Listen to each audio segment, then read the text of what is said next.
दोस्तों, क्या आप जानते हैं कि शैम्पू भारत में ही बना था? क्या आप जानते हैं कि प्राचीन भारत में महिलाएं इंडिपेंडेंट सोच रखती थीं?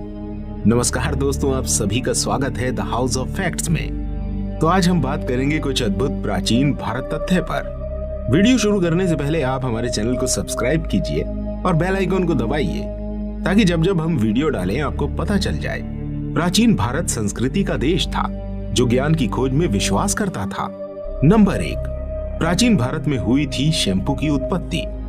सबसे पहले ज्ञात शैम्पू स्पिंड्स या सोप बेरी को सूखे भारतीय आंवले के साथ उबालकर बनाया गया था। दिलचस्प बात यह है कि भारत का शैम्पू शब्द क्रिएट करने में महत्वपूर्ण हाथ था। इससे यह पता चलता है कि इंग्लिश डिक्शनरी में शैम्पू शब्द इंडियन सबकॉन्टिनेंट से ही गया।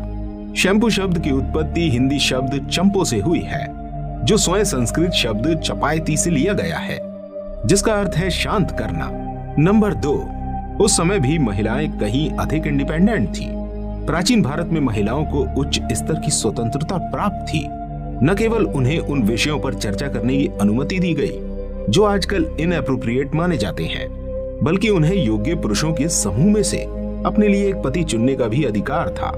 प्राचीन भारत में स्वयंवर एक प्रथा थी जिसमें विवाह योग्य उम्र की एक लड़की अपने हिसाब से पति चुनती है। स्वयंवर का संस्कृत में स्वयं का अर्थ है स्वयं और वर का अर्थ है दूल्हा।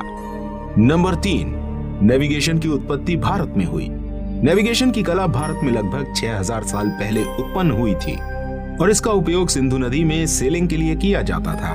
कमाल की बात यह है कि शब्द नेविगेशन संस्कृत शब्द नवगति से आया है।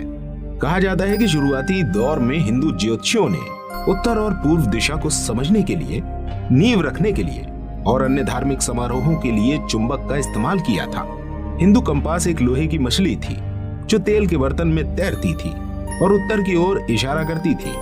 इस पुराने हिंदू कंपास के तथ्य को संदेह से परे संस्कृत शब्द माचा यंत्र या मछली मशीन द्वारा रखा गया है, जिसे मोल्सवर्थ ने नाविक के कंपास के लिए एक नाम दिया है।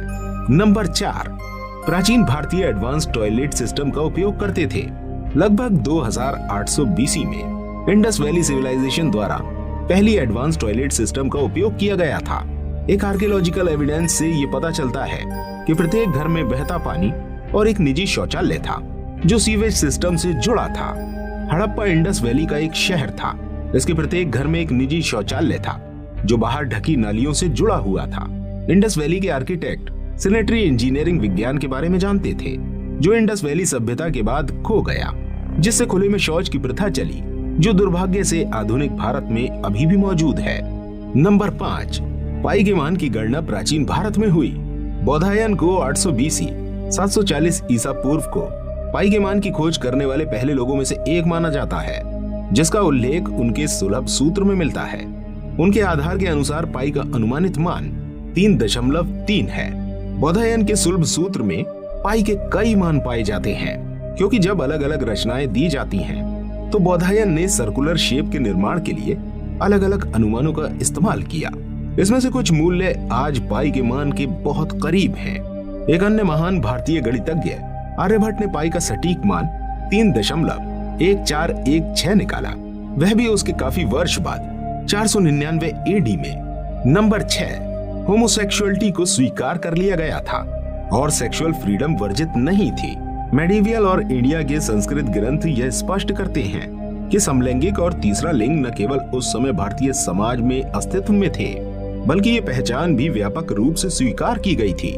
21वीं सदी के आधुनिक विश्व में हम अभी भी इस मोर्चे पर संघर्ष कर रहे हैं। दूसरी शताब्दी के प्राचीन भारतीय हिंदू ग्रंथ कामसूत्र में पुरुषायत पुस्तक में उल्लेख किया गया है कि समलैंगिकों को स्वरीन कहा जाता था। इन महिलाओं ने अक्सर दूसरी महिलाओं से शादी की और बच्चों को एक साथ पाला। उन्हें थर्ड जेंडर समुदाय और सामान्य समाज दोनों में आसानी से स्वीकार कर लिया गया था। पुस्तक में आगे समलैंगिक पुरुषों या किलिबास का उल्लेख किया गया है, जो नपुंसक पुरुषों को दिया गया नाम था। यह पुस्तक ज्यादातर ऐसे पुरुषों का प्रतिनिधित्व करता है जो अपनी समलैंगिक प्रवृत्ति के कारण महिलाओं के साथ नपुंसक थे। दोस्तों, वीडियो को लाइक और शेयर करना मत भूलना। मिलते हैं अगले वीडियो में, तब तक के लिए प्रणाम।